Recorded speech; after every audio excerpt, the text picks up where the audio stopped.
Commander? Just trying to get a sense of where the crew's at. Thoughts? I've wasted enough of your time for now, Commander. We'll have time for personal debriefings later. We'll talk another time, Commander.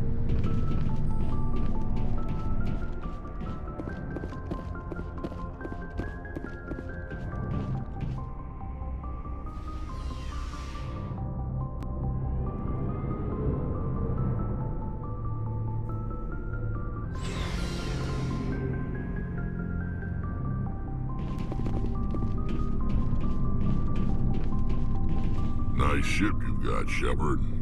What can I do for you? What's your story, Rex? There's no story. Go ask the Quarian if you want stories. You Krogan live for centuries. Don't tell me you haven't had a few interesting adventures. Well, there was this one time the Turians almost wiped out our entire race. That was fun. I heard about that.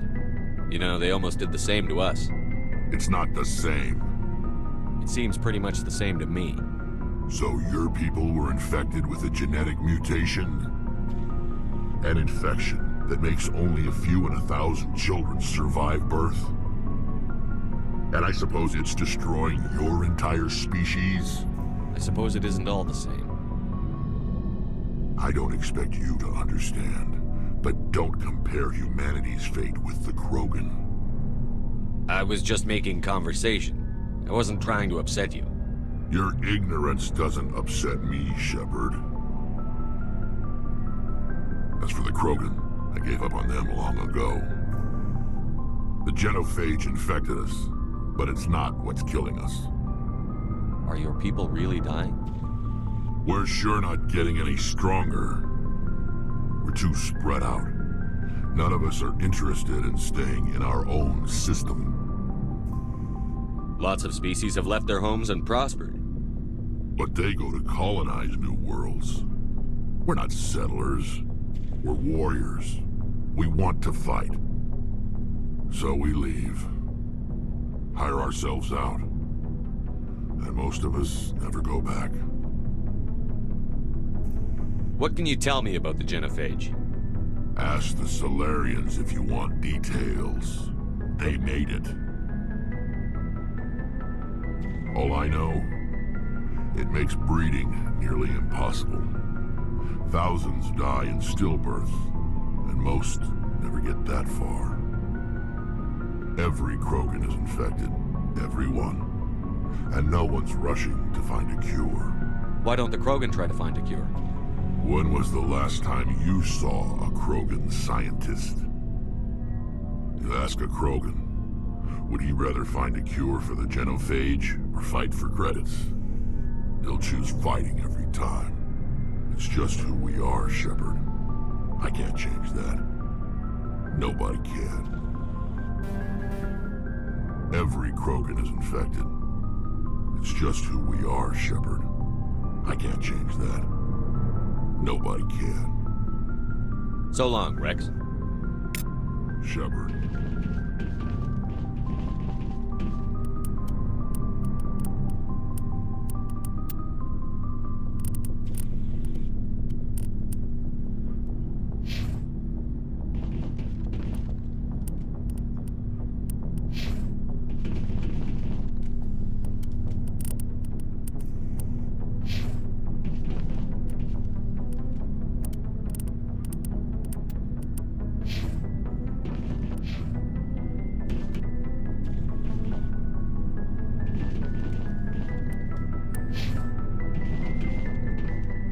Commander? Do you have a few minutes to talk one-on-one? I'm sorry, Commander. I wouldn't mind talking more, sir.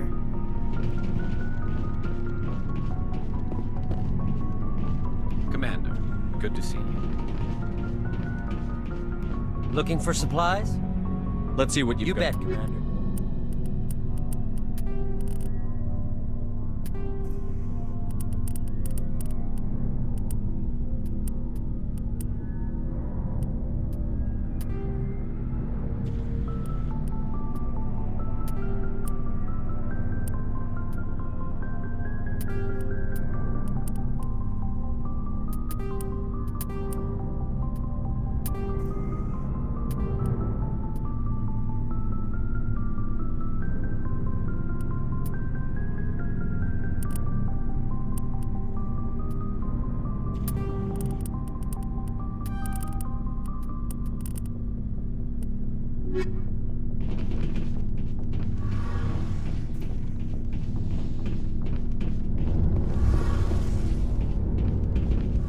Commander, you know that Quarian, Tally?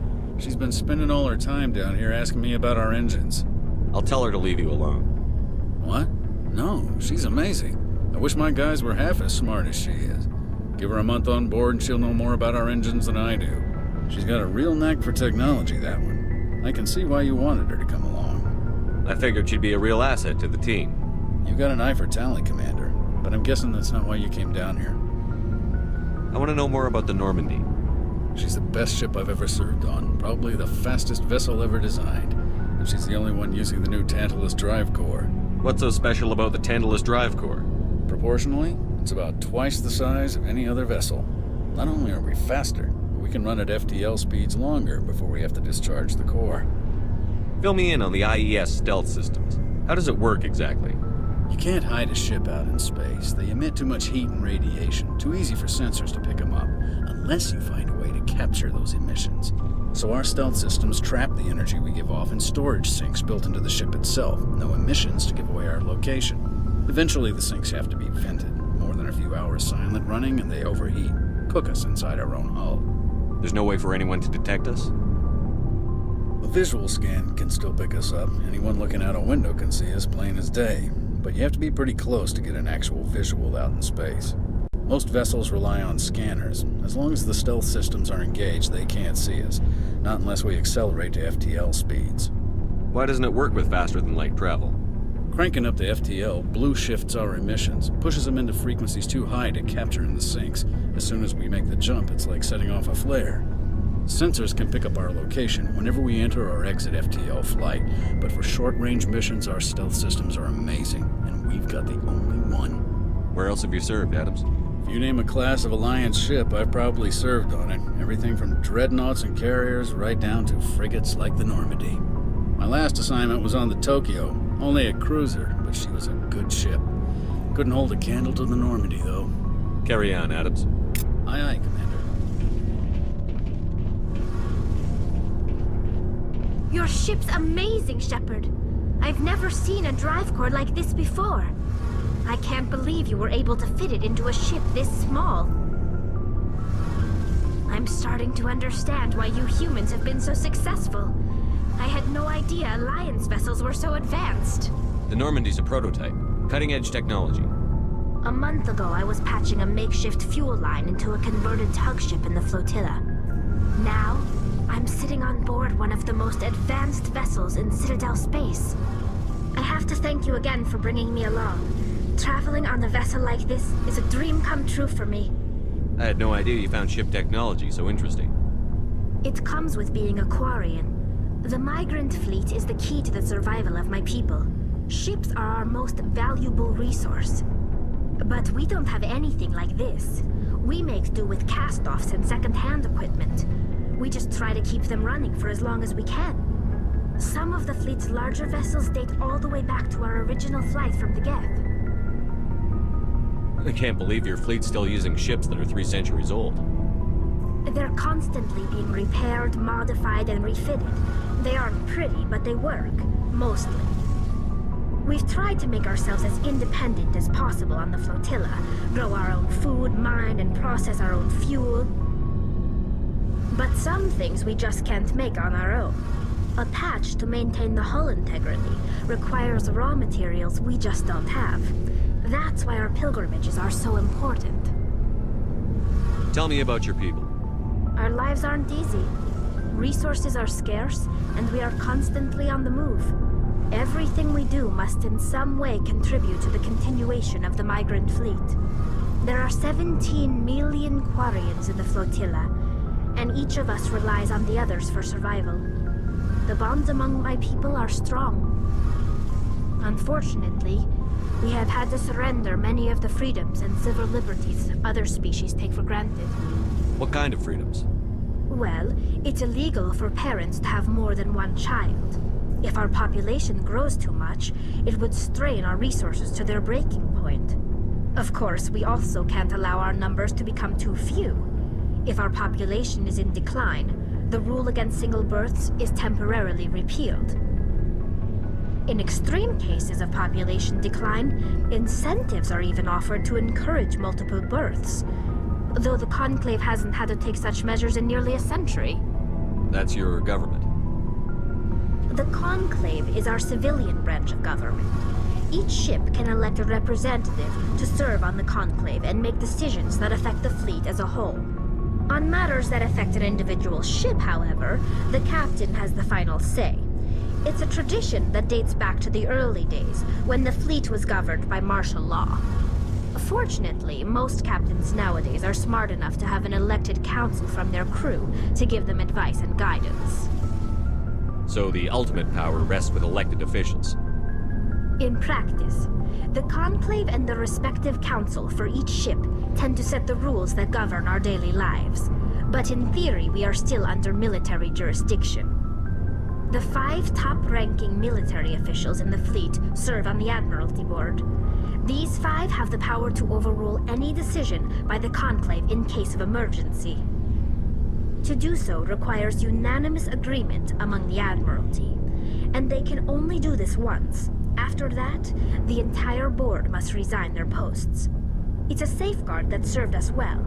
In nearly 3 centuries, the Admiralty Board has only overruled the Conclave 4 times. I want to know more about the Geth. I doubt I can tell you anything you don't already know. It's been almost 3 centuries since they drove my people into exile.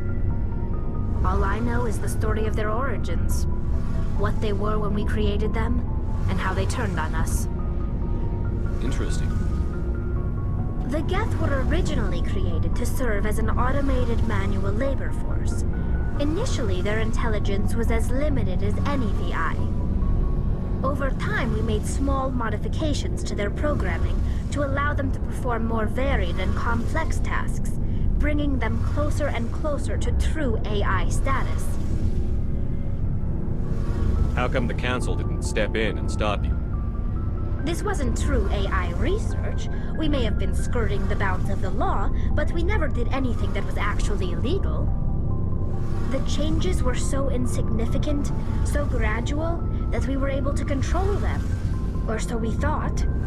But one thing we underestimated was the power of the neural network. A million Geth thinking simultaneously created an inherently unstable matrix. So, the Geth share brain power? Many of the Geth's logic systems were designed to work in concert with other nearby Geth. Basically, the more of them you have in the group, the smarter they are. What made them rebel? As we built more and more Geth, their effective intelligence became more sophisticated, more abstract. One day, a Geth began to ask its Quarian overseer questions about the nature of its existence. Am I alive? Why am I here? What is my purpose? As you can imagine, this caused a near panic among my people. I don't see what's so bad about those questions. The Geth were created to engage in mundane, repetitive, or dangerous manual labor. That's fine for machines, but it won't satisfy a sentient being for long. The Geth were showing signs of rudimentary self-awareness and independent thought. If the Geth were intelligent, then we were essentially using them as slaves. It was inevitable the newly sentient Geth would rebel against their situation. We knew they would rise up against us, so we acted first. A general order went out across all Quarian-controlled systems to permanently deactivate all Geth. The Geth responded to this order violently. You can't blame them for fighting for their survival. We had no other choice. The Geth were already on the verge of revolution. By acting quickly, we had a chance to end the war before it began. The hope was that most of the Geth would still be little more than machines, incapable of organized resistance. But they had progressed much further than anyone anticipated. The war was long and bloody. Millions upon millions of Quarians died at their hands. In the end, we were forced to flee our own homeworld. We feared the Geth would pursue us, but they never came beyond the Veil. Now we drift through space, exiled, searching for a way to reclaim what was once ours. It's hard to feel sorry for you. Your ancestors tried to wipe out another species. We made a mistake when we created the Geth in the first place, but we did not make a mistake when we went to war against them. If we had not acted, they would have wiped us out. They're a synthetic life form. They have no use for organics. None. Why do you think they cut themselves off from the rest of the galaxy? Why do you think they've killed every organic being who's ever tried to contact them? They didn't kill Saren. What does that tell you? The Geth are not innocent victims in all this. They're the enemy. They want to destroy us. Not just the Quarians. All organic life. That's why they've joined up with Saren. And that's why we have to stop him. I want to know more about the pilgrimage. When my people reach maturity, we leave our birth ships and seek acceptance with a new crew. It's necessary to maintain genetic diversity among the fleet. But no ship wants to accept someone who will be a burden on them. So, to prove our worth, we embark on a pilgrimage. We set out alone, leaving the flotilla and our families behind us. We only return once we have found something of value we can bring back to the fleet. This is presented as a gift to the captain of the respective ship we wish to join. If the gift is accepted, we are welcomed into the crew. Can a captain choose to reject the gift? That doesn't happen often. Most captains are eager to increase the size of their crew. It increases their own standing in our society. Even when a gift is not particularly valuable, the captain usually accepts it out of a sense of tradition. However, there is a stigma to presenting a substandard gift. It's not the best way to make a good impression on a new community. Most pilgrims don't return until they find something worthwhile. I can't believe they just send you off alone. It's not like they just cast us out.